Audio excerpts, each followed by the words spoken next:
Hello everyone, তোমরা কেমন আছো? আমি সুস্মিতা, বর্ধমান থেকে।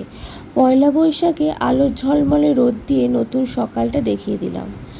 তারপরে এখানে আমি করে নিচ্ছিলাম ব্রাশ করে আজকে আমি সব কাজের কাকিমা বাসন মেজে দিয়েছে, কিন্তু আমি কলপারে হাঁড়িটা ভেজাতেই ভুলে গেছি। তো কাকিমা বলছিল যে আমি মেজে দিতে, আমি বললাম না, তোমার সব কাজ যখন হয়ে গেছে আমিই বেসিনে মেজে নিচ্ছি। তারপরে ধুয়ে আমি সবার প্রথমে ভাতটা বসিয়ে দিই।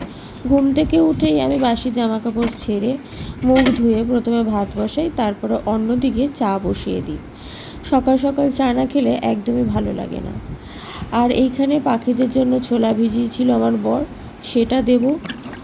ওদেরকে বড় জায়গায় জল দেব, কারণ এখন গরমকাল পড়ে গেছে, বড় জায়গায় জল দিলে ওরা স্নান করতে পারে। এছাড়াও অন্যদিকে আমার ছোট একটি পাত্রে জল খাবার সবই দেওয়া থাকে, আর ছোলাটা দিয়ে দিলাম।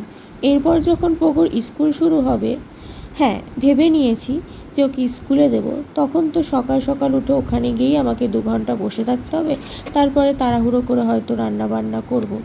এখনও পুরোপুরি ফেসবুকে বলবো না, এখন পার্সোনাল কথা শেয়ারই করব না। যাই হোক, তো টক ডাল করে ফেললাম। আর এদিকে আমি মাছ ভাজা বসিয়ে দিয়েছি, আজকে একটু মাছের ঝাল করব। আর করব পটল ভাজা। আর তোমাদের সাথে কথা বলতে বলতে তোমাদেরকে বলি যে তোমরা আমার ভিডিওতে, বেশি করে আমার ব্লগ ভিডিওতে অনেক ভালোবাসা দিয়েছো এবং সেখানে লাইক করছো, কমেন্ট করছো। এইভাবে আমাকে ভালোবেসে যেও, আর লাইক কমেন্ট শেয়ারের মাধ্যমে আমার পাশে থেকো। তারপর আম ডালটাকে ফোড়ন দিয়ে নিলাম। 5 ফোড়ন, তোমরা চাইলে সর্ষেও দিতে পারো। 5 ফোড়ন, শুকনো লঙ্কা, তেজপাতা দিয়ে তারপরে এইখানে তেল গরম করে পেঁয়াজ আর টমেটোটা ভেজে নিচ্ছিলাম। ভেজে পেস্ট করে রাখা আদা, জিরে আর রসুন বাটাটা দিয়ে দিচ্ছি। পয়লা বৈশাখ বলে আজকে মাংস করিনি, আমার বর বলল মাছই আনি। তো যখন আবার মাংস করব তখন সেটা তোমাদের সাথে শেয়ার করব। আর দিয়ে দিলাম একটু কাশ্মীরি লঙ্কার গুঁড়ো কালার হওয়ার জন্য। বেশি মশলাপাতি আমি দিই না, সব কিছুই অল্প অল্প করে দিই, সেটা জিরে হোক, আদা হোক আর রসুনই হোক। তারপরে ভালো করে মশলাটাকে কষিয়ে নিচ্ছি, কারণ এরপর নিজে স্নান করব, ছেলেকে স্নান করাবো, তারপর ওকে খাওয়াবো।